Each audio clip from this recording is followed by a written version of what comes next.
Buka, Mas Thomas, apa kabar? Mana kabar? aku tuh lagi bingung nih. Aruna itu kan sejak pandemik ini. Bu, bentar. Ini kita buka dulu dengan benar biar sah gitu loh. Oh gitu. Bentar ya Bu ya, saya buka ya. dulu. Oke. Malam minggu, malam yang kutunggu, malam yang asik buat curhat bersamamu. Walah, bener. Ada apa Bu? Ada apa? Tumben, biasanya kan yang galau dan suka curhat kan Bu Eke atau saya. Ya ampun, tadi waktu Bu Uke memberhentikan aku tuh, kupikir ada yang darurat apa gitu, apa Bu Uke ada yang ngontak-ngontak mendadak gitu. Nggak taunya bener juga sih ya, aku tuh sudah saking pengen curhatnya loh. Jadi aku tuh mau curhat, tapi curhatannya tuh kayak galau ala mak-mak sih. Jadi kan sejak pandemik ini, Aruna tuh sumber bacaannya lebih terbatas ya. Karena kalau dulu kan bisa ke perpus, ke thrift store, cari buku-buku yang murah gitu. Nah, sekarang kan belum bisa kemana-mana. Sementara dia kan suka tanya, ada buku baru nggak? Kayak gitu-gitu loh. Itu curhatanku, gitu maksudnya. Bu, tapi saya yakin kalau yang galau kayak gini tuh nggak cuma di Yusefa gitu. Tapi banyak orang tua lain di sana juga yang galaunya mirip-mirip gitu. Tapi jangan cemas Bu, karena pasti ada solusinya. Dan hari ini sudah hadir 2 ibu-ibu keren yang bisa berbagi seputar topik penciptaan bahan bacaan mandiri itu yang bisa dilakukan oleh guru dan juga orang tua. Wow, oh jadi tamu hari ini itu 2 ibu super keren, itu kayak bisa dibilang ibu-ibu solusi begitu ya?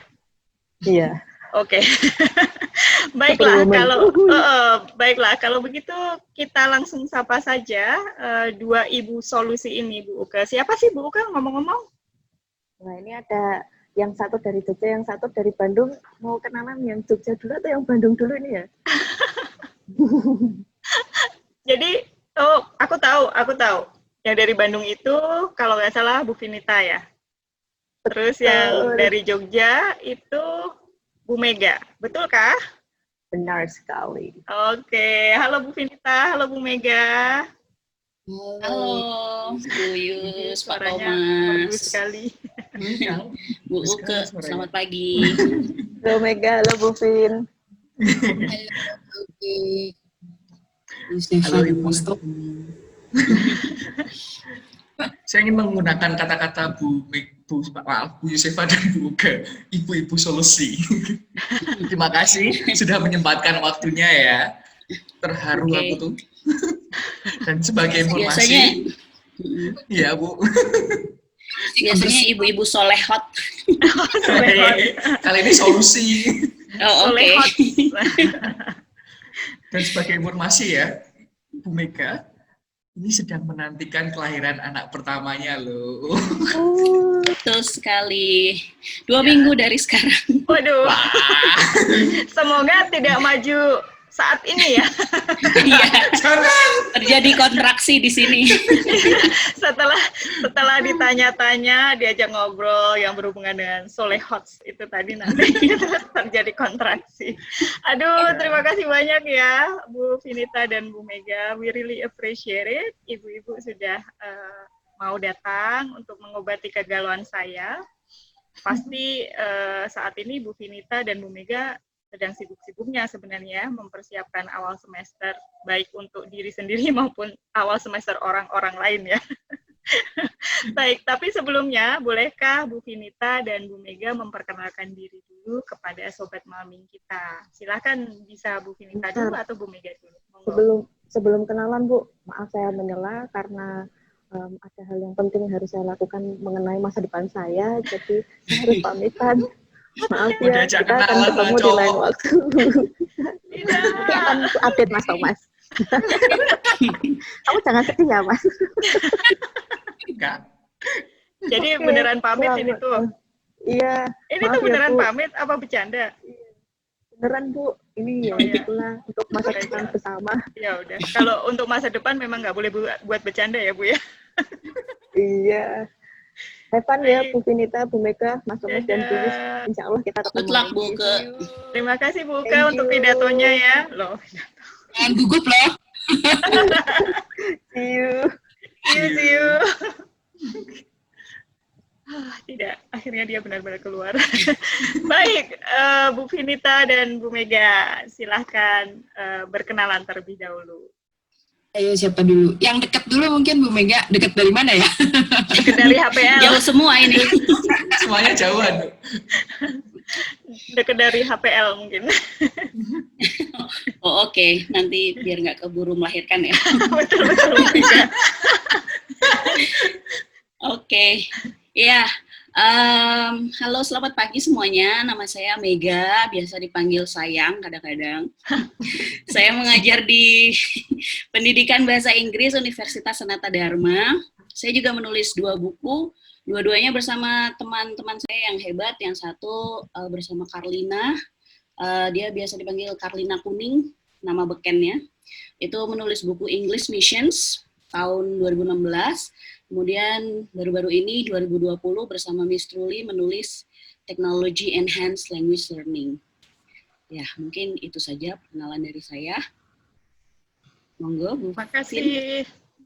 Oke. Halo semuanya, saya Vinita.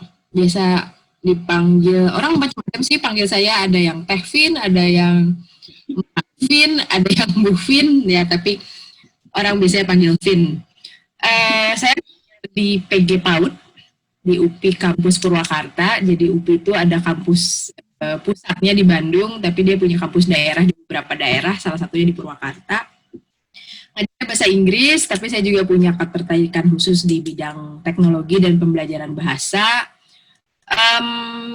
Kegiatannya kadang-kadang memberikan teacher training untuk guru-guru. Nah, range-nya itu bisa dari guru PAUD sampai dosen sih gitu. Saya punya kesukaan khusus di teknologi itu, main-mainnya dengan teknologi yang untuk anak usia dini. Anak-anak sih, nggak harus anak usia dini ya. Terakhir ini lagi exploring augmented reality untuk yang learners juga. Itu sih yang bisa saya sampaikan. Keren. Ya. Saya excited sekali loh sebenarnya ketemu dengan Bu Vinita dan Bu Mega, walaupun Bu Mega sering ketemu ya lewat WA. Ya, dan rasa excited saya itu lebih ngalah-ngalahin daripada perasaan Bu Uga ketika mau ketemu seseorang. Kayak tadi kan sebenarnya mau ketemu orang kayak. Mau sok tahu. Tinggalkan ini, tinggalkan acara kita. Oh, benar, sedih banget. Gitu. Ya, dan pokoknya terima kasih sekali untuk Bu Vin dan Bu Mega untuk perkenalannya, dan untuk malming kita kali ini kita mau ngobrolin seputar reading dan juga kaitannya dengan mungkin teknologi juga. Dan sebelum itu mungkin kami ingin bertanya dulu, bagaimana sih Bu Mega dan juga Bu Vinita memaknai membaca itu sendiri? Mulai serius ini. Serius pertanyaannya. Jangan kontraksi ya Bu Mega. Siap. Duluan deh ya, biar gantian. Tadi kan Bu Mega kenalan duluan, saya sekarang jawab duluan. Membaca, ya perjalanan sih ya. Kalau waktu kecil mungkin saya memaknai membaca itu sesuatu yang membaca berarti baca buku-buku komik atau fiksi, jadi itu yang menyenangkan. Kalau membaca yang nggak menyenangkan berarti belajar gitu. Itu waktu kecil. Kalau terus ya mulai besar, bacaannya sudah mulai berubah, nggak cuman yang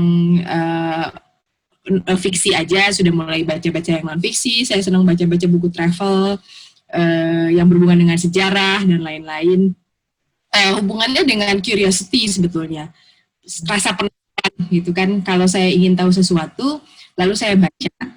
Nah, proses membacanya kadang-kadang cover to cover, kadang-kadang juga hanya scanning saja sesuai kebutuhan. Misalnya mau presentasi gitu kan, bacanya paling terus ngomongnya banyak. Curiosity, membaca juga saya maknanya untuk imajinasi. Saya kalau baca yang reading for fun, bacanya bisa lama banget karena baru baca halaman, terus ngayal, bayangin sesuatu gitu, dialog dengan diri sendiri dan lain-lain. Jadi saya makna membaca sesuatu yang menyenangkan, lalu suatu yang bisa membayar curiosity saya dan juga sesuatu yang membantu saya berimajinasi. Plus berdialog sih. Paling senang kalau baca sesuatu terus teman juga baca, jadi ada tahu nggak sih buku ini gitu ya, jadi seru gitu. Itu buat saya membaca. Siap-siap. Kalau Bu Mega? Oke, hampir sama sih sebenarnya jawabannya sama Bu Vinita. Intinya membaca itu seperti pemenuhan kebutuhan ya Bu ya. Kayak kalau kita lapar itu kan kita makan, kalau kita butuh istirahat itu kita tidur ya. Ketika kita butuh informasi kita membaca, seperti yang tadi Bu Vinita bilang. Jadi membaca tuh kegiatan yang sebenarnya nggak bisa terlepas dari kehidupan kita sehari-hari. Saya pernah dalam situasi di mana informasi itu sangat terbatas, yaitu pada saat saya melakukan penelitian di Papua selama 2 minggu, itu lumayan di pedalaman, terus saya di situ baru kayak menyadari gitu loh, oh ternyata privilege yang didapat orang Jawa gitu, kita yang berada di Jawa itu ternyata bukan hanya infrastruktur, tapi akses terhadap informasi gitu. Saya ngerasain banget 2 minggu itu nggak ada internet, nggak ada buku yang saya bawa cuma bisa 1 waktu itu. Terus nggak ada koran, bahkan TV-nya juga cuman semut-semut aja. jadinya bener-bener ngerasain, oh ternyata akses terhadap informasi itu menjadi privilege kita sebagai orang yang tinggal di Jawa atau di belahan Indonesia yang memiliki akses lebih begitu. Jadi bagi saya ya itu sih, membaca itu seperti pemenuhan kebutuhan sehari-hari. Kalau J.K. Rowling tuh pernah bilang, if you don't like to read, you haven't found the right book. Itu saya setuju banget sih, karena pasti semua orang tuh butuh, kayak kita butuh makan, kita juga butuh informasi begitu. Benar-benar bagus banget ya. Betul sih, saya setuju bagaimana memaknai membaca itu, bahwa membaca adalah pemenuhan kebutuhan ya.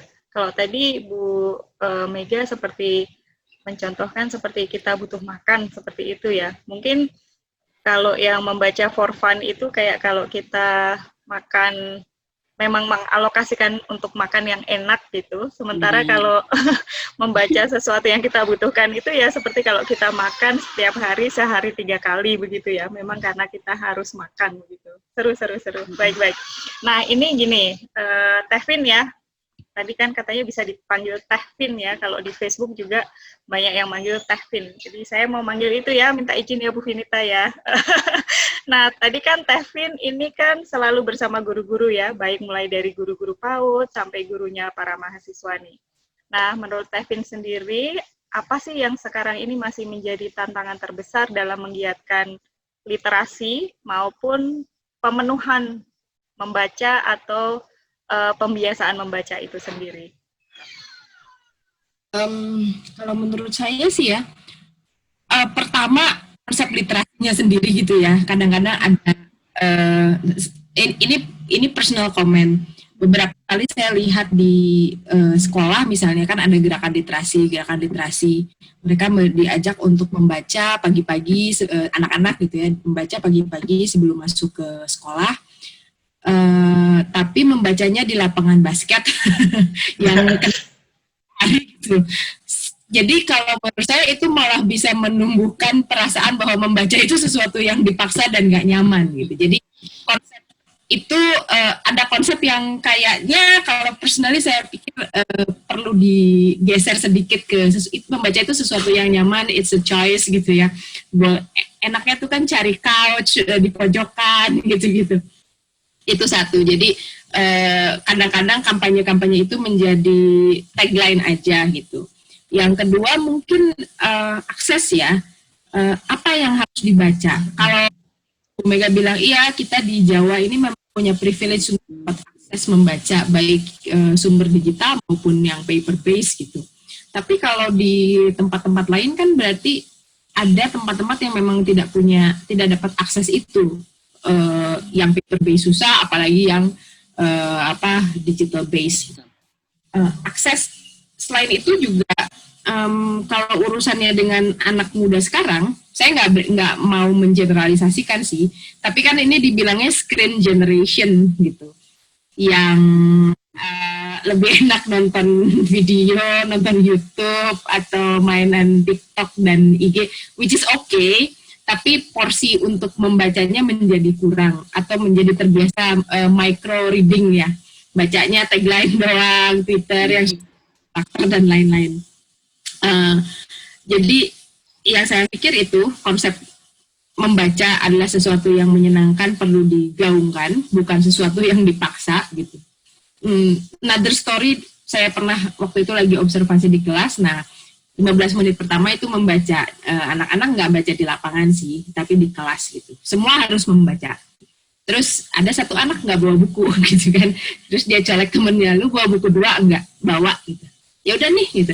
Terus dia cuma buka any page gitu ya, yang membaca just for the sake of disuruh membaca gitu. Jadi nggak tahu ya, mungkin saya nggak tahu gimana caranya merubah paradigma itu. Mungkin itu tugasnya Mbak Yusefa yang di era ulala. Aduh. Ya itu kita semua. Akses dan juga apa tadi yang terakhir saya lupa.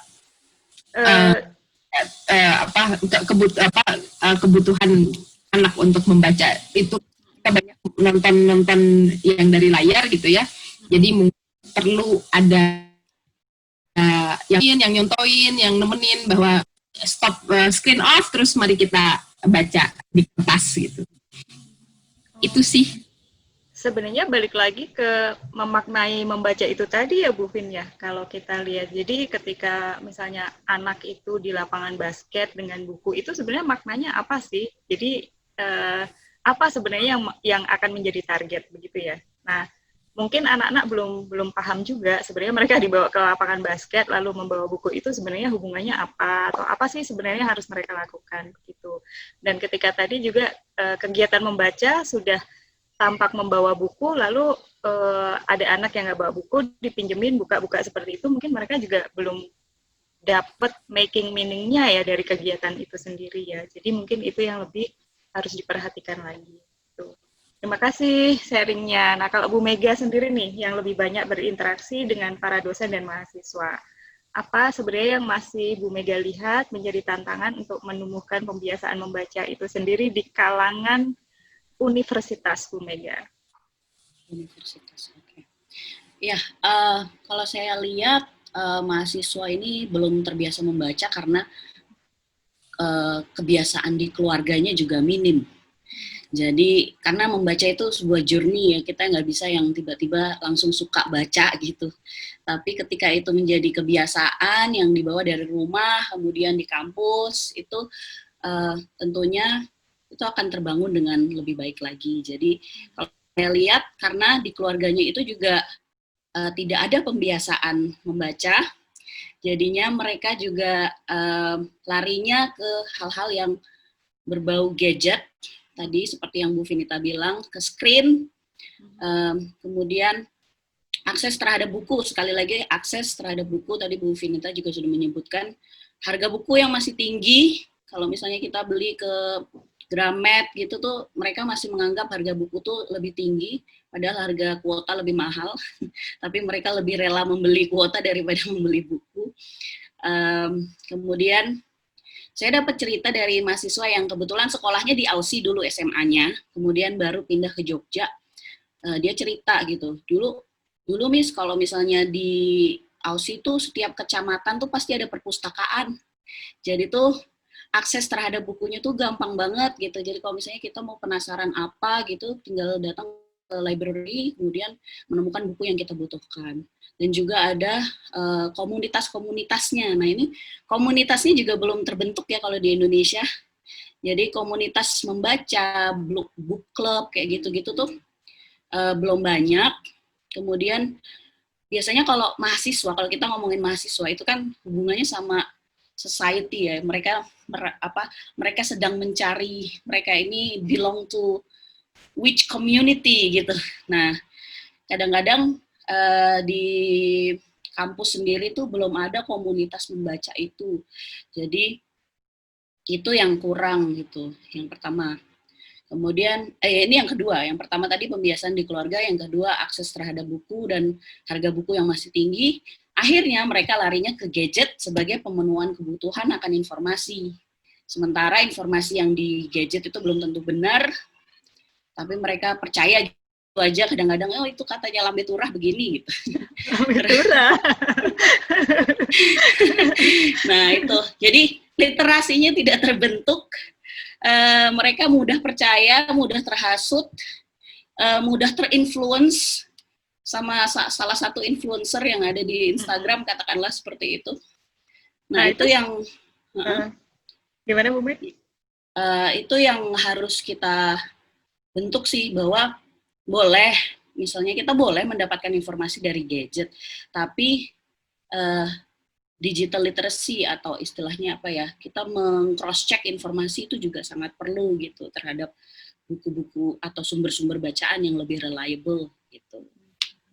Awareness untuk cross checking informasi itu penting juga ya sebenarnya ya. Nah tadi kan ngomonginnya mahasiswa dan murid ya, misalnya murid dibawa ke lapangan dan lain sebagainya.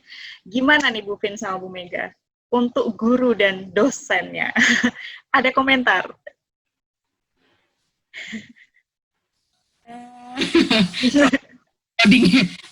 Buat dosennya.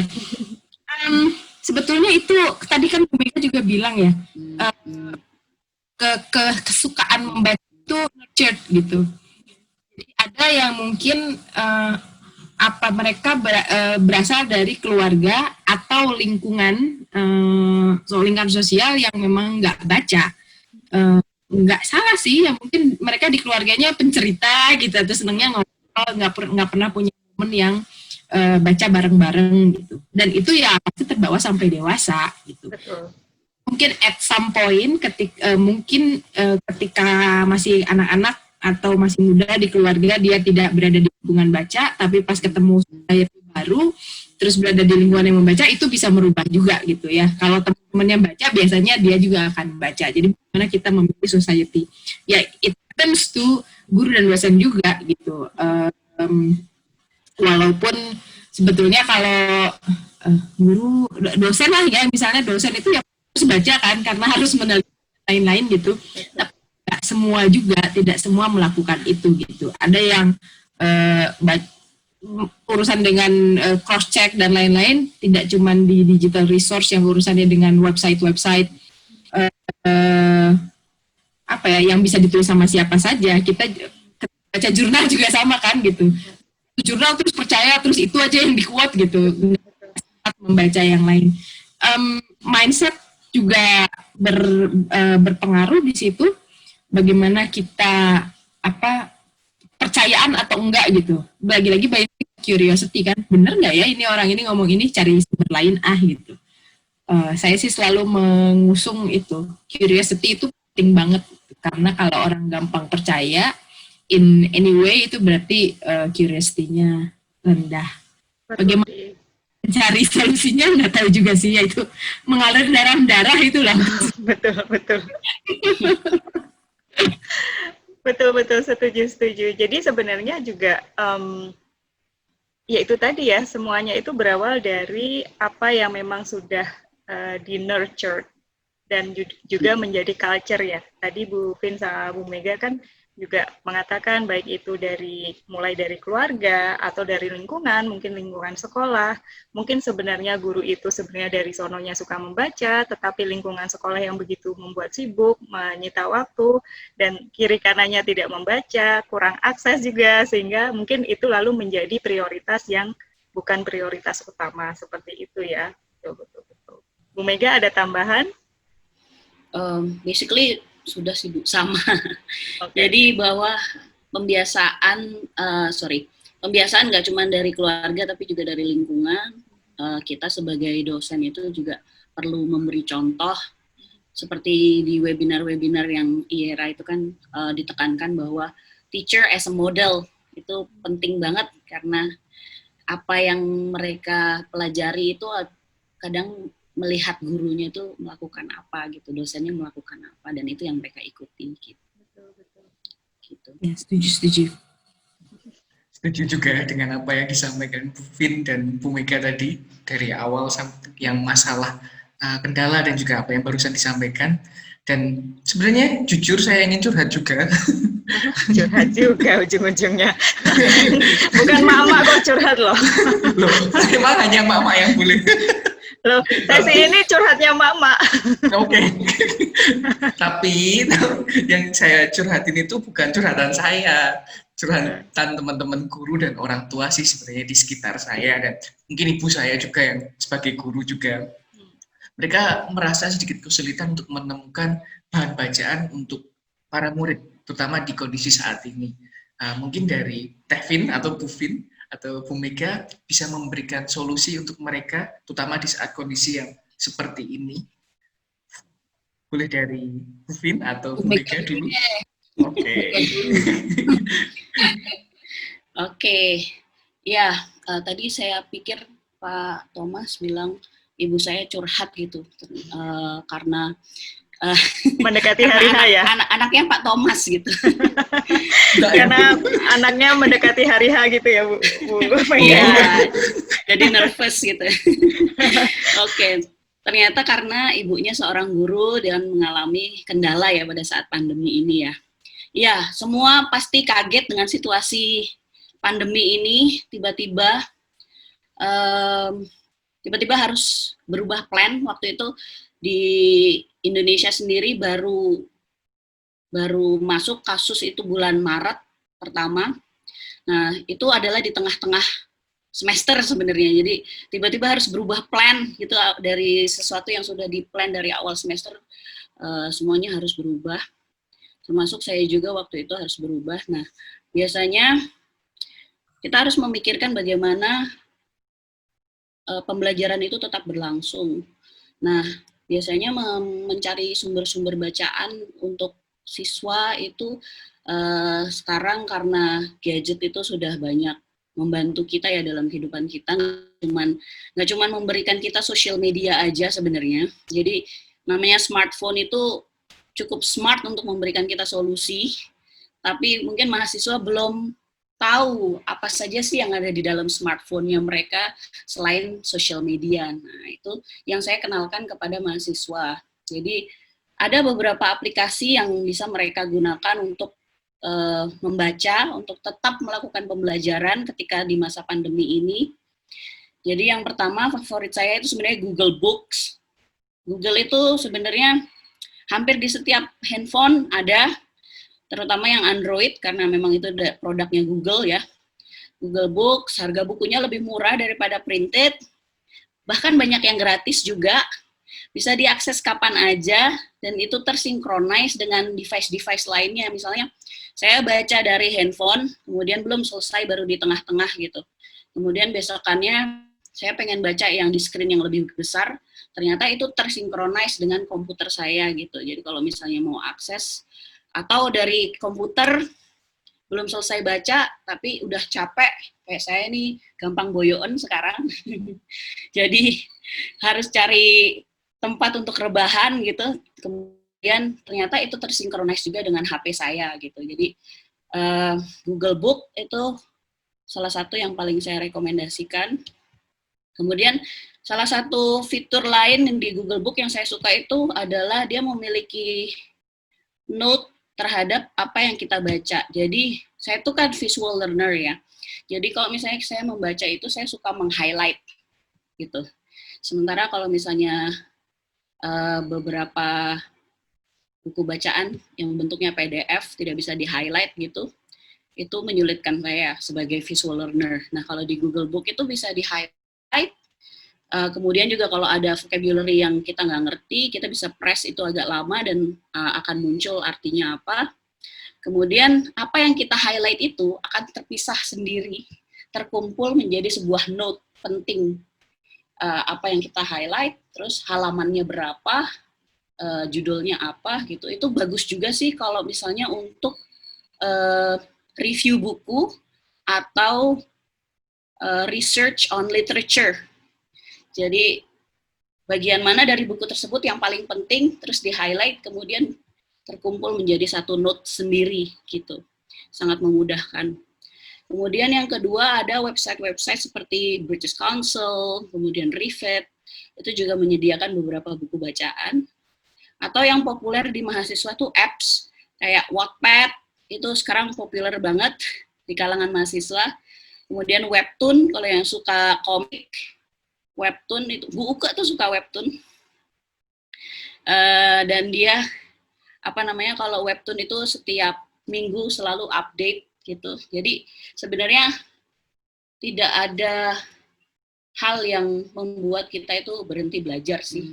Cuman mungkin perlu diarahkan saja bahwa HP kita nih nggak cuma untuk lihat Instagram aja kok gitu. Ada berbagai macam aplikasi yang lain yang berguna untuk pembelajaran begitu.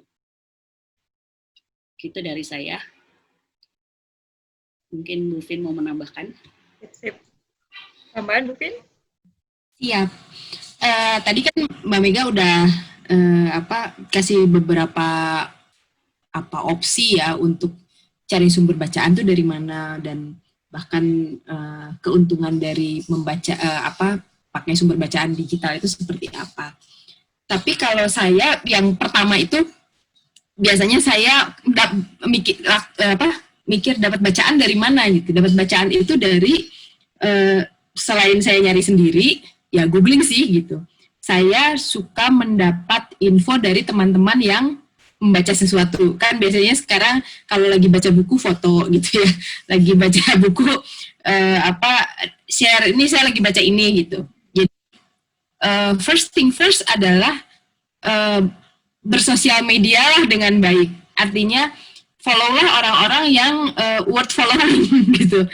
Baik itu di Twitter, di Instagram, di sosial media. Itu saya selalu sama mahasiswa saya juga bilang gitu. Mungkin tidak sama yang kenal, tapi misalnya ada penulis yang kita suka, ya follow-lah penulis itu gitu. Biasanya kalau kita sudah follow satu orang, itu kayak membuka banyak web gitu ya, membuka banyak jaring untuk kita akses ke orang-orang keren lainnya gitu. Jadi gunakanlah Facebook, Twitter, dan Instagram kita untuk memfollow orang-orang yang dalam tanda kutip benar. Dari postingan-postingan mereka kita bisa dapat banyak inspirasi lah, dia lagi baca apa, dia nulis apa, dan lain-lain. Jadi kan tanpa harus mencari, menggoogling informasi itu kayak datang sendiri ke beranda kita. Dan itu saya suka ngobrol sama ponakan saya yang freak juga. Jadi lagi baca apa sih, kalau anak muda bacanya nyari buku di mana sih? Ada sesuatu yang memang sulit untuk dihindari, bahwa mendownload buku-buku e-book yang enggak halal itu gitu. Tapi ya gitu lagi. Saya nggak akan bahas dari mana mencari buku yang tidak halal. Tapi banyak juga buku-buku halal yang bisa di-download kayak Project Gutenberg. Memang itu buku-buku klasik sih ya dari Project Gutenberg itu, tapi menarik juga untuk dibaca. Nah, satu lagi buat teman-teman siapapun di sana yang masih menganggap baca itu susah, apalagi baca di gadget ya. Baca di gadget tuh baca 2 menit, Facebookannya setengah jam gitu kan. Jadi saya akan saya suka sekali membaca terus bukan baca, handphone saya pakai audio reader. Jadi sambil masak gitu, tapi handphone saya membacain buku gitu, bacain cerita. Kadang-kadang saya membaca kembali sih gitu. Tapi oh ya tadi saya pas lagi masak itu saya dengar pas lagi dibacain cerita. Ini menarik nih, bukan buat fiksi ya, buat buku-buku yang non fiksi gitu. Ini menarik nih, kayaknya tadi halaman berapa gitu. Lalu saya lihat lagi. Jadi audio reader itu saya pakai benar. Selain menyelamatkan mata saya juga bisa membaca tapi tidak menggunakan mata gitu. I like it. Nah, karena saya merasa saya suka audio reader, maka saya pun bikin project dengan mahasiswa saya, reading aloud project gitu ya. Saya pikir anak-anak juga, bagi mereka yang belum bisa baca atau orang tuanya tidak punya waktu untuk membacakan cerita, daripada nonton YouTube yang film-film saja gitu ya, mereka juga bisa diberikan tontonan YouTube read aloud video gitu. Awalnya sih karena saya lihat ada website di Amerika kayaknya ya, Story Online itu keren-keren banget gitu ya audio readernya. Nah, saya ajak mahasiswa saya untuk kita bikin project yuk, pilih bukunya, lalu mereka bikin read aloud project. Jadi kita punya sudah 2 tahun ini bikin read aloud project sama mahasiswa. Gitu ceritanya. Keren sekali. Baik dari Bu Mega dan Bu Vin. Dan terutama saya sadar sekali dengan yang terakhir dikatakan oleh Bu Vin tadi tentang sosial media. Ya, saya juga banyak mendapatkan inspirasi membaca apa itu dari sosial media. Dan ngobrol dengan orang lain. Saya sering ngobrol dengan Bu Mega juga untuk buku-buku anak sebenarnya dari Google Play, Google Book. Dan menemukan juga banyak fitur yang menarik dari situ. Terima kasih Bu Mega. Besok saya akan ngobrol lebih banyak dengan Bu Vinita biar dapat lebih banyak lagi. Dan Bu Yus juga sering memberitahu saya buku-buku keren-keren. Memang sosial media itu kalau dimanfaatkan. Bagus loh, sosial media challenge yang post one book a day yang gitu-gitu kan, itu jadi iya betul. Ya gitu. Itu keren itu. Ya, anak-anak sekarang suka challenge ya. Betul. Jadi itu bisa sebagai book promotion ya sebenarnya ya. Jadi waktu itu saya lakukan di kelas juga begitu. Jadi mereka menyebutkan judul, lalu kenapa suka, tapi tidak benar-benar memberitahukan cerita detailnya seperti apa. Jadi lebih ke misalnya yang membuat adrenalin saya naik adalah ketika pada akhirnya 2 karakter ini berpisah dan itu sangat menyedihkan seperti itu. Tapi tidak menceritakan betul-betul detailnya berpisahnya karena apa, lain sebagainya. Nah, itu kan kayak promosi juga ya. Nah, bisa dimanfaatkan ke social media juga, Mas Thomas. Ya, itu curiosity lagi urusannya. Betul. Tapi setuju Bu Vin, memang curiosity itu harus digarisbawahi ya.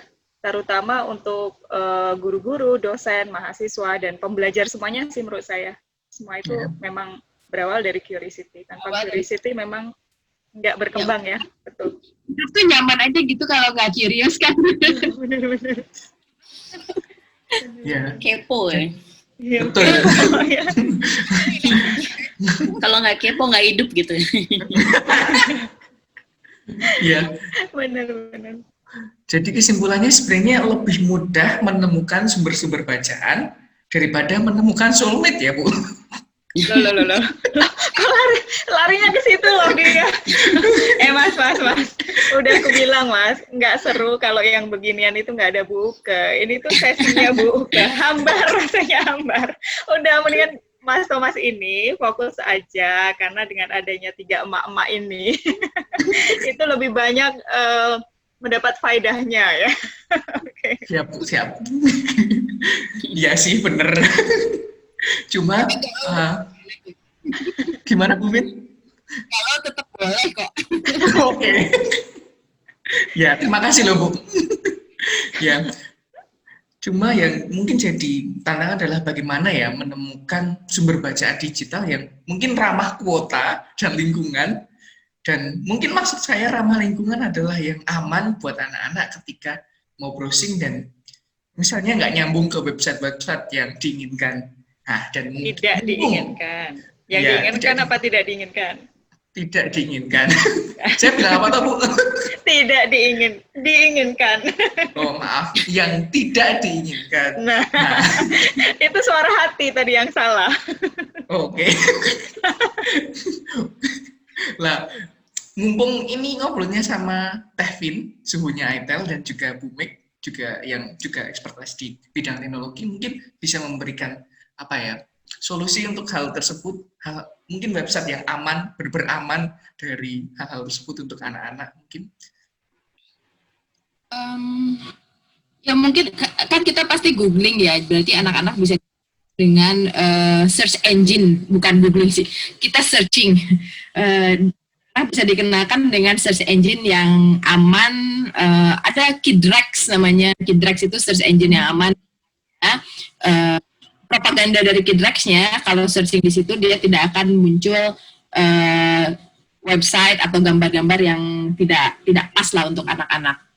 Tapi saya juga pernah lihat ada orang yang ini apa trial and error gitu ya, masukin keyword A, keyword B, oh ternyata tetap aja ada muncul misalnya yang nggak cocok untuk anak-anak tuh, bahkan gambar orang merokok yang kayak gitu-gitu juga dianggap cocok untuk anak-anak. That's an option. Tapi kadang-kadang ini saya ngomong kan apa ya? Saya ngomong imajinatif aja. Soalnya saya nggak punya anak, jadi saya nggak bisa cerita bahwa oh ya saya mendidik anak saya begini. Gitu. Tapi dalam imajinasi saya, kadang-kadang anak-anak pun jangan dipagerin begitu gitu. Jangan oh you have harus berada di comfort zone, daerah yang aman. Nanti ketika dia terkena sesuatu yang nggak aman, dia nggak bisa memutuskan which is whether this is good or not gitu. Jadi kadang-kadang kita nggak apa-apa lah mereka searching, terus nanti ketika tiba-tiba muncul sesuatu yang dianggap tidak pas, justru kita ajak ngobrol gitu. Kayaknya gitu. Oh ini kira-kira bagus atau enggak? Kalau nggak bagus kenapa? So next time kalau kamu ketemu yang begini, be careful ya, gitu. Ada satu tips lagi, ini dari Pak Jati sih. Setiap kali ada yang bertanya tentang internet safety, Pak Jati selalu bilang untuk anak-anak, satu, kalau masih di bawah usia SMP mungkin ya, jangan pernah diberikan handphone. Jadi handphone itu bisa diberikan sebagai pinjaman milik orang tuanya, gitu. Sehingga dia tidak punya sense of ownership terhadap benda itu, gitu. Yang kedua, kalau searching pakai laptop, layar laptop itu selalu ke belakang, tidak menghadap tembok gitu. Jadi kalau ada orang lewat itu mudah melihat ada apa di layar gitu. Itu sih yang bisa membuat searching di internet itu aman. Oh ya, ada satu lagi, kalau YouTube juga kan kadang-kadang suka ada terlalu banyak iklan dan lain-lain. Kita bisa pakai saveyoutube.net gitu.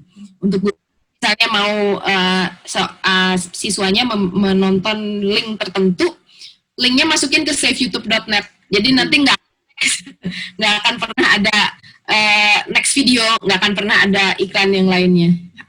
Only that particular link saja. Begitu. Over to Mbak Mega. Oke. Kalau saya sendiri untuk anak, nah ini baru karena ini saya mengandung anak pertama ya, jadi belum pengalaman juga. Tapi untuk saat ini ketika mungkin sudah pernah saya sharekan di satu webinar Yera ya, ketika saya mengandung ini saya pengen mulai membacakan kepada anak saya. Tapi karena anaknya belum ada, jadi saya berani untuk mengakses yang digital gitu. Ketika nanti mungkin anaknya sudah ada, mungkin saya juga setuju dengan apa tadi yang dikatakan oleh Bu Vinita bahwa memberikan gadget terhadap anak di bawah umur itu sepertinya kita harus sangat hati-hati sekali gitu. Jadi saya tetap saya masih percaya the power of printed book itu untuk anak.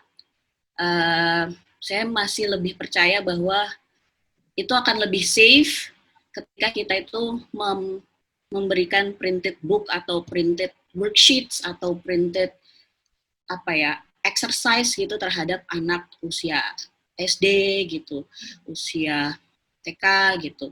Nah jadi mungkin ini yang sebenarnya saya lakukan dengan mahasiswa juga. Pada saat pandemi ini, ketika di tengah-tengah semester, semua rencana harus berubah, kemudian kita harus putar otak bagaimana pembelajaran tetap terlaksana. Waktu itu saya mengajar language teaching media, jadi memang membuat media. Seharusnya plan pertemuan berikutnya adalah membuat media 3D gitu loh. Mereka harus membuat media 3D yang dipraktekkan di dalam kelas. Tapi kemudian school lockdown, kita nggak bisa ketemu lagi di kelas. Saya harus putar otak bagaimana mengubah plan itu. Nah, kemudian saya mengikuti webinar ngabuburit yang pertama dari UMY itu. Nah, saya melihat di situ ada kebutuhan baik guru maupun orang tua untuk mengadakan pembelajaran gitu kepada siswanya, gitu, kepada siswa atau kepada anaknya. Kemudian saya berkolaborasi dengan mahasiswa pada saat itu untuk membuat worksheets. Jadi worksheet-nya dibuat digital, tapi penggunaannya tetap offline, jadi low tech. Penggunaannya bisa di print gitu. Kemudian itu kita kumpulkan dalam satu wadah Google Drive yang linknya bisa disebar kemana-mana, siapapun yang butuhkan itu bisa akses terhadap worksheet yang sudah kita desain. Waktu itu saya bekerja dengan 2 kelas, ya kurang lebih sekitar 60 mahasiswa. Saya pikir daripada saat itu hanya terkumpul di tumpukan koreksian saya, mendingan kalau worksheet itu juga bisa berguna bagi orang lain. Dan ternyata surprisingly mahasiswa itu justru kayak lebih motivated gitu untuk membuat produk yang the best that they can do gitu loh, the best that they can make. Kemudian mereka berusaha untuk, wah ini karena ini akan dipakai sama orang lain, saya nggak boleh nih, ini cuman asal-asalan. Saya harus benar-benar memikirkan teksnya seperti apa, exercise-nya seperti apa, gitu, desainnya bahkan seperti apa, gitu supaya menarik gitu. Nah, kemudian ternyata mereka nggak cuma saya yang menyebarkan itu ke circle saya, tapi ke 60 mahasiswa di kelas saya itu juga menyebarkan lagi ke circle-nya mereka gitu. Dan ternyata apresiasi yang kita dapat itu sangat luar biasa sekali. Ada banyak orang tua yang DM gitu, mereka dapat komen dari orang tua yang, wah ini ternyata saya membutuhkan sekali ini. Saya nggak bisa hanya 24 jam memberikan latihan online gitu. Tapi perlu juga ada sesuatu yang bisa kita print. Kemudian ada interaksi antara orang tua dengan antara orang tua dengan anak gitu, untuk berkomunikasi via worksheet yang printed itu tadi. Gitu. Oke. Very inspiring ya. Sampai speechless. Very inspiring. Maksudnya seperti ibaratnya nyetir tuh manuvernya Bu Mega ketika menghadapi situasi yang dadakan juga itu, lalu bisa memanfaatkan kesempatan bagaimana baiknya untuk merubah plan, tetapi menjadi sesuatu yang justru bermanfaatnya tidak hanya di dalam kelas ya Bu Mega, tetapi sampai keluar dinding kelas pun itu sangat bisa dimanfaatkan. Dan menurut saya usaha melibatkan mahasiswa yang sangat bagus itu bagi saya ya, terutama kan mahasiswanya calon-calon guru bahasa Inggris ya. Jadi sebenarnya yang dilakukan ini sudah seperti membekali calon guru untuk bisa kreatif dan menciptakan bahan bacaan mandiri untuk para muridnya sebenarnya ya. Thanks to webinarnya Iera juga, karena inspirasinya datang dari situ. Ya, dan saya sebenarnya juga kepikiran juga melakukan hal yang sama, Bu, karena idenya Bu Mega ini memang sangat inspiratif, dan saya juga dulu di-share dan turut membantu meng-share yang di-sharekan oleh Bu Mega, karena memang keren-keren. Saya cek beberapa hasilnya itu memang mereka sangat kreatif dan terlihat kalau mereka sangat termotivasi ya Bu Mega. Keren sekali pokoknya. Nah itu lucunya mereka tuh bilang, Miss, kalau saya waktu sekolah worksheet-nya kayak gini, saya akan suka membaca, Miss, katanya gitu. karena dulu tuh saya cuma dikasih worksheet plain, warna putih, teksnya hitam, udah bawahnya soal gitu. Itu membuat saya bosen, nggak ada cerita, nggak ada imajinasinya yang berkembang gitu. Kalau seandainya dulu guru saya kasih seperti ini, mungkin saya akan suka membaca sekarang begitu. Ada yang bilang seperti itu. Iya benar sih ya.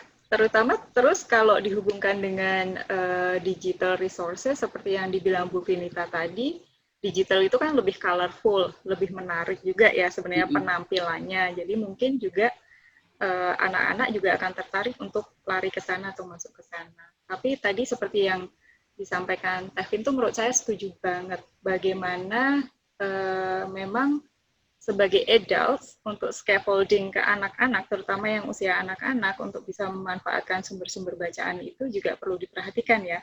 Memang betul mengajari anak untuk bisa mengenal sumber-sumber bacaan. Jadi misalnya mereka diajari untuk browsing mencari sumber-sumber bacaan yang ada di digital. Tetapi sesuai dengan umurnya, seperti tadi yang digarisbawahi Tevin, memang pendampingan itu penting ya. Bahkan sampai hal detail penempatan komputer ketika anak itu entah itu membaca secara online, karena kita nggak pernah tahu ya, tadi membaca terus tiba-tiba ada yang muncul, anak itu terdistract, tergoda, lalu lari ke sana. Kalau orang tuanya tidak bisa memantau, meskipun sebenarnya bagus juga ya, kita memberi istilahnya space untuk anak-anak, untuk belajar untuk mandiri ya. Tetapi sekali lagi itu tadi menurut saya saran dari Tevin bagus sekali. Bahkan penempatan devices di mana orang tua pun bisa tetap memantau itu penting sekali ya. Saya pernah mengalami satu kali sebenarnya, tapi ini lebih ke YouTube ya. Jadi memang anak saya kan dibuatkan akun YouTube, tetapi kami sebenarnya bisa selalu mengecek kapanpun dan apapun yang dia tonton ketika di rumah dan saya dan suami saya kerja. Jadi betul kata Tevin tadi, ada kata-kata yang maksudnya itu, katakanlah kalau waktu itu kejadiannya adalah baby. Jadi kan anak saya tuh pengen punya adik. Jadi dia tuh suka sekali untuk nonton bayi-bayi gitu. Nah dia ketik baby gitu. Nah tentunya yang muncul kan tidak hanya itu ya. Lalu yang muncul adalah breastfeeding waktu itu. Jadi dia nonton itu. Karena apa? Karena curious itu tadi ya. Dia nonton. Lalu suami saya kan bisa cek, lalu ngasih screenshotnya, ngabarin ke saya.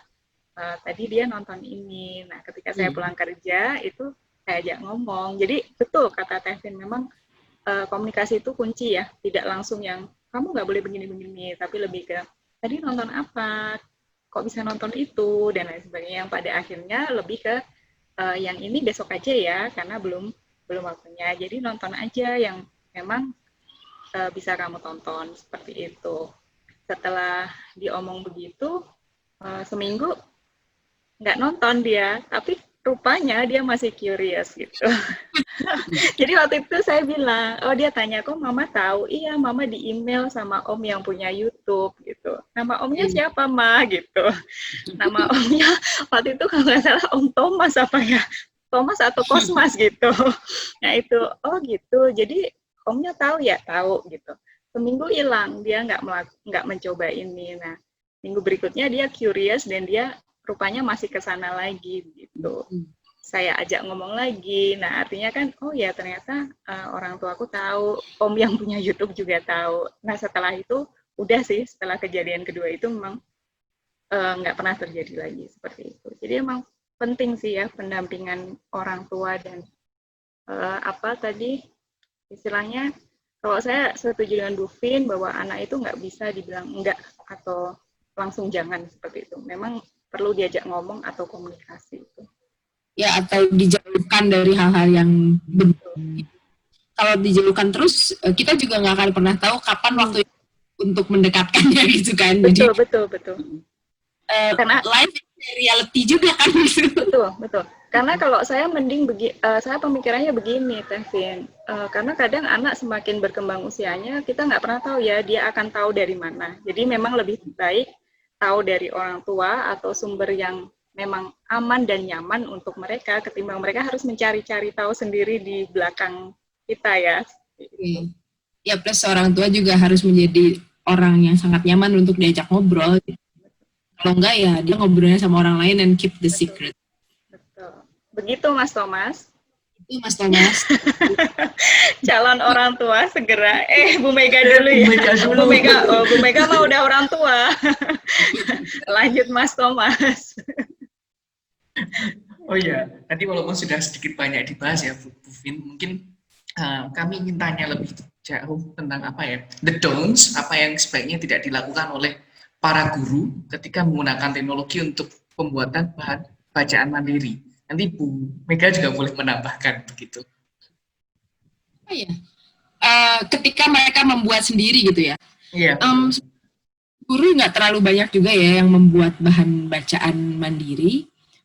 Jadi saya agak susah juga memikirkan konteks in what ways guru membuat bahan bacaan mandiri. Karena biasanya mereka mencari lalu memberikannya atau biasanya pada pakai ready-made sih ya, pada pakai ready-made resources. Hanya mungkin kalau urusan dengan teknologi mungkin yang perlu difikirkan malah jenis teknologinya seperti apa. Misalnya tadi Mbak Mega juga sempat menyebutkan Rivet gitu. Rivet itu mobile aplikasi yang bisa dipakai oleh anak-anak untuk membaca. Jadi ada teksnya, terus biasanya sudah di level-level kan, levelingnya ada, ya, lalu ada teksnya, tapi ada read aloud-nya juga gitu. Di situ berarti guru ketika memberikan bahan bacaan perlu memikirkan level of difficulties-nya. Ini buat anak umur berapa ya, atau skill membaca seperti apa yang dibutuhkan gitu. Apakah yang hurufnya besar-besar, gambarnya besar-besar gitu ya, atau yang hurufnya sudah bisa kecil-kecil dan lain-lain.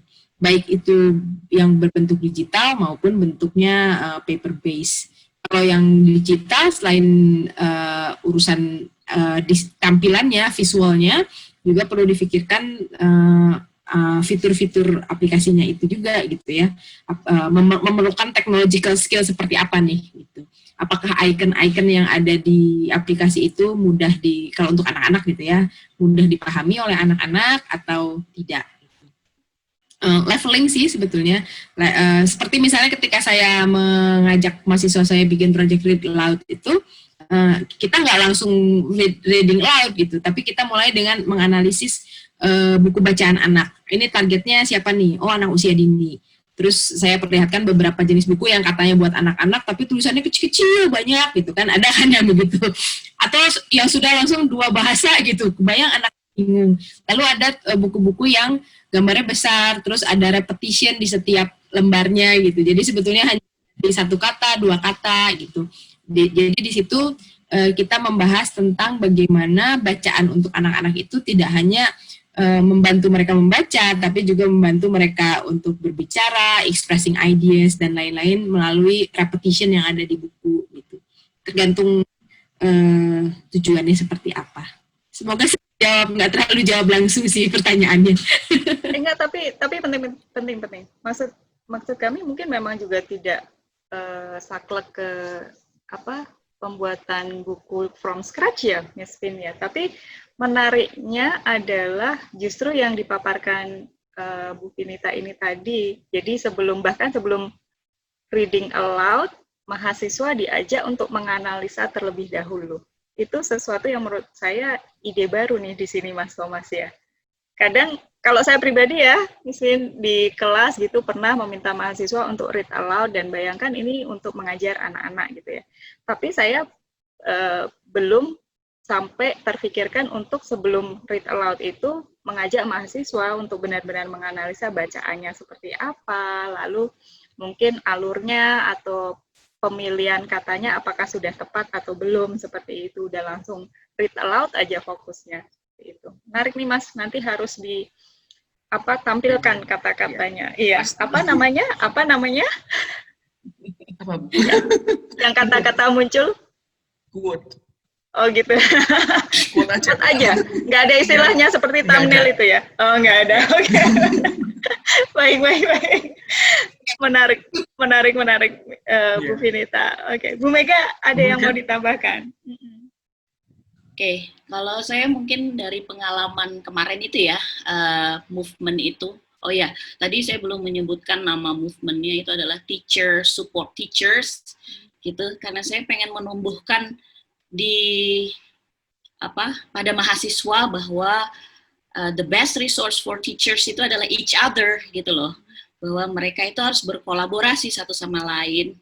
Oke, karena kalau misalnya kita buat satu materi gitu, ya mungkin kita akan terbatas di situ aja, kita nggak punya ide yang lainnya. Tapi kalau misalnya kita berkolaborasi dengan yang lain, kayak ini tadi kita ngobrol sama Bu Vinita kan, terus dapat ide gitu kan. Iya, dapat ide. Nah, saya tadi sama mau ngomong loh, usul nih sama teman-teman Sanata Dharma, kan kita juga punya mata kuliah English for Young Learners ya. Iya. Nah, silahkan diundang beliau ini, Bu Vinita ini, bener loh. Expertnya, suhunya. Karena menurut saya penting sekali ya, it looks kolaborasi. simple. Tadi di-sharingkan untuk step-stepnya tuh nampak sederhana, nampak kadang tidak terfikirkan, tapi menurut saya itu justru step-step yang tepat ya, gitu. Dan kolaborasi teachers, support teachers itu juga penting. Keren. Teachers support teachers. Kalau di US adanya teachers pay teachers kan? Iya. Nah itu. Betul. Kapitalis soalnya. Tip. Benar. Wow. Bu Mega. Belum selesai Gimana? tadi Bu Mega. Oh iya. Selesaikan Bu Mega. Oke, siap. Tadi sampai memaknai arti itu ya, kolaborasi gitu ya. Kemudian apa lagi ya, lupa jadinya. Tadi Apa yang harus dipertimbangkan gitu ketika membuat materi gitu ya. Nah, ini memang kebetulan mata kuliah yang saya pegang waktu itu language teaching media, jadi memang mereka harus membuat media gitu. Nah, salah satunya adalah worksheet reading ini yang saya jadikan tugas, kemudian saya rubah menjadi movement sosial gitu, social movement, sorry. Kemudian pada saat itu yang saya lakukan adalah pertama, seperti Bu Vinita tadi, leveling. Itu leveling tuh penting sih. Mereka tahu bahwa tujuan dari mereka membuat materi ini untuk siapa, itu sangat perlu diperhatikan. Kalau saya sendiri, supaya tidak random, saya sendiri memang membagi levelnya itu dari tingkat TK sampai SMA, sampai bahkan college students juga gitu. Kemudian kita pakai spinning wheel untuk menentukan, karena itu udah pandemi ya, jadi semuanya harus digital. Pakai spinning wheel untuk menentukan grup ini mengerjakan untuk apa, level apa, untuk SD kelas 1, SD kelas 2, SD kelas 3 gitu, SMP, SMA, atau college student gitu. Jadi dalam 2 kelas yang saya ampu itu bisa materinya bervariasi gitu. Jadi memang sengaja dibuat leveling seperti itu supaya ada variasinya. Pertama, kemudian yang kedua adalah interest mereka. Jadi topik apa sih yang sekiranya cocok untuk level anak tersebut gitu. Interest. Kemudian yang ketiga yang paling saya tekankan itu adalah sumber atau kredit terhadap karya orang lain. Jadi kalau misalnya mereka menggunakan bahan bacaan yang ditulis oleh orang lain, itu saya tidak melarang, boleh, tapi ditulis kreditnya gitu, karena itu yang kadang-kadang di Indonesia masih missed gitu, pakai aja punya orang lain. Ya, masih kurang diperhatikan. Nah, itu kredit terhadap karya orang lain itu wajib ada gitu. Jadi bahkan jadi di worksheet mereka itu pertama ada cover, kemudian yang kedua adalah siapa mereka, si pembuat worksheet itu, dijelaskan dan tujuannya apa, kemudian baru worksheets-nya di halaman terakhir itu adalah kredit dari semua karya yang mereka gunakan di situ. Bahkan sampai aplikasinya yang mereka gunakan, kalau misalnya mereka pakai template dari Canva, ya ditulis Canva-nya di situ. Jangan sampai kita tidak menghargai karya orang lain gitu. Jadi ya itu sih 3 hal, level, interest, dan kredit terhadap karya orang lain gitu yang diperhatikan ketika membuat materi. Mantap. Seru banget ya Mas Thomas ya ngobrol sama ibu-ibu super keren ini. Mas Thomas jadi merasa ikut keren nggak sih? Gimana? Atau ikut menjadi keibuan gitu nggak sih? Enggak juga. Enggak juga.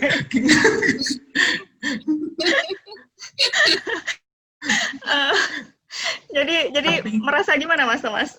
Merasa positif. Tadi kan pertanyaannya saya don'ts, tapi yang dilakukan oleh Bu Vinita dan Bu Mega itu banyak yang do's. Jadi saya melihat, wow, positif sekali ya cara pandangnya. Jadi keren. Jadi udah ikut-ikutan positif Bu Mega. HPL-nya apa? Aduh, baik. Luar biasa. Jadi sebenarnya bagus juga ketika kita bisa memanfaatkan teknologi dengan tepat untuk membantu menunjang usaha kita sebagai guru dan orang tua ya, dalam mengiatkan literasi maupun membaca yang luas seperti itu. Keren banget sharingnya Bu Vinita sama Bu Mega. Sayangnya waktunya terbatas sekali. Sudah berapa lama ya ini tadi ya? Mbak Yusefa loh. Pertanyaannya nggak balikin Mbak Yusefa semua. Satu sesi. Nanti kita bikin sesi berikutnya ya, Tevinnya. Nanti Tevin jadi moderatornya, terus nanti saya jawab. Dibalik itu. Dibalik itu. Bu Uke aja nanti kita semua moderator, Bu Uke yang menjawab gitu aja. Kayaknya lebih tepat ya. Jangan ngomong-ngomong ya tapi ya loh. Baik. Tapi seperti biasa sebelum kita tutup nih kita ada trivia questions nih. Tevin sama Bu Mega. Hore gitu. Sudah siap ya? Sudah siap. Dari Tevinita dulu. Silakan dijawab cepat, tidak boleh mikir. Tidak boleh mikir. Pertanyaan pertama, apa buku favorit Tevinita? Aduh. Yang Hariri itu judulnya apa ya? Dulu lupa judulnya. Temennya Homo Deus ya sebelum Homo Deus itu aku lupa judulnya. That's yang terakhir yang favorite books. Nggak ingat juga. Oke, nanti kalau ingat WA ya Bu ya. Tapi nggak kelihatan. Nggak apa-apa. Nanti WA aja. Siap. Bu Mega, favorit book? Sherlock Holmes. Any Sherlock Holmes. Any detective story actually. Detektif Conan aja saya suka banget. Satu loh favorit. Tapi biasanya emang ini pertanyaannya biasanya tampak mudah, tapi pasti semua yang ditanya itu ada momen silent ya cukup aduh gitu, karena mungkin terlalu banyak yang dibaca. Betul. Lanjut Mas Thomas. Pertanyaan kedua, tempat favorit untuk membaca di mana?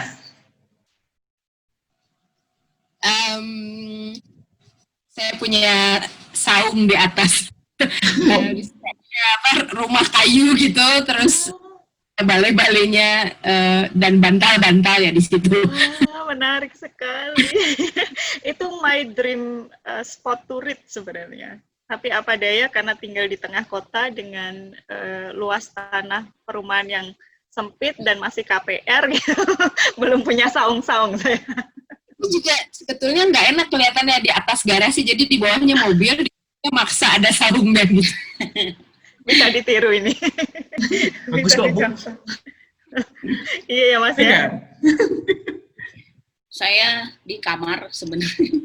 Kirain di hutan, Bu. Ini udah di gunung sih. Lah ya, kirain rumahnya di tengah-tengah antara jalan raya terakhir dengan rumahnya Bu Mega yang tukang pijet aja sampai bingung ya. Tukang pijet langganannya Bu Mega bingung, udah mentok di jalan raya terus Mbak Mega ini hutan. Iya bener, Gojek aja harus saya motivasi Bu. Yang silakan nih. Gojek itu saya harus motivasi, ayo masnya bisa gitu. Baru dia mau sampai rumah saya. Saya pernah dites Al-Fatihah juga loh Bu. Sama Mas Gojek, serius dikira tuh ini karena jalan raya terakhir sebelum rumah saya, sebelum hutan itu adalah rumah seniman. Nah, rumah seniman itu tuh pas di depannya itu dia suka Kamboja. Jadi isinya tuh sepanjang jalan tuh Kamboja semua. Nah, Mas Gojek itu kira setelah itu kuburan. Jadi dikira yang pesen Gojek itu adalah semacam setan gitu. Terus saya bilang, Mas, saya bisa baca Al-Fatihah, Mas. Gitu. Dites sama dia. Luar biasa. Saya menarik ya, punya rumah di balik hutan. Baik. Sebentar lagi pindah, Bu. Pindah ya, oke. Karena mau lahiran ini. Wah, oke. Berarti favorit spotnya di kamar ya, Bu Mega ya? Siap, oke. Aduh, terima kasih banyak ya, Tevin dan Bu Mega sudah bersedia meluangkan waktu untuk ngobrol bersama kami. Sharingnya pasti bermanfaat untuk Sobat Malming dimanapun berada. Dan semoga sukses juga untuk Bu Mega kita tunggu adik Siap. yang akan lahir sebentar lagi ya. Dan sukses juga untuk Bu Vinita dengan program-program dan kegiatan-kegiatannya, dan selalu membantu guru-guru dan dosen-dosen to still make learning possible. Itu keren sekali dengan teman-teman ITEL. Tetap semangat. Mantap. Sukses juga Bu Yosefa studinya. Thank you. Pak Thomas, sukses persiapannya. Terima kasih Bu. Dan sekali lagi, ya. Saya kemarin ngasih tahu Pak Thomas gini, mendekati hari H itu biasanya banyak kerikil-kerikil tajam. Gitu. Betul. Terima kasih. Speechless Dok. dia. Speechless dia. Iya. Speechless. Ya. Saya closing ya Bu, boleh ya? Boleh. Sebelum lebih Sebelum- banyak rahasia terkeluar. Iya. Dan Oke. Mbak Elanya mendengarkan. Kok disebutin? Ya udah, aku ulangin ya, Mbak Oke. Pit. Gitu. Nah, ya, sekali lagi terima kasih untuk Bu Vinita dan Bu Mega. Terima kasih juga untuk Sobat Malming yang setia bersama kami, dan selamat melanjutkan malam mingguan. Stay happy and stay healthy. Bye-bye. Baik, terima Bye. kasih.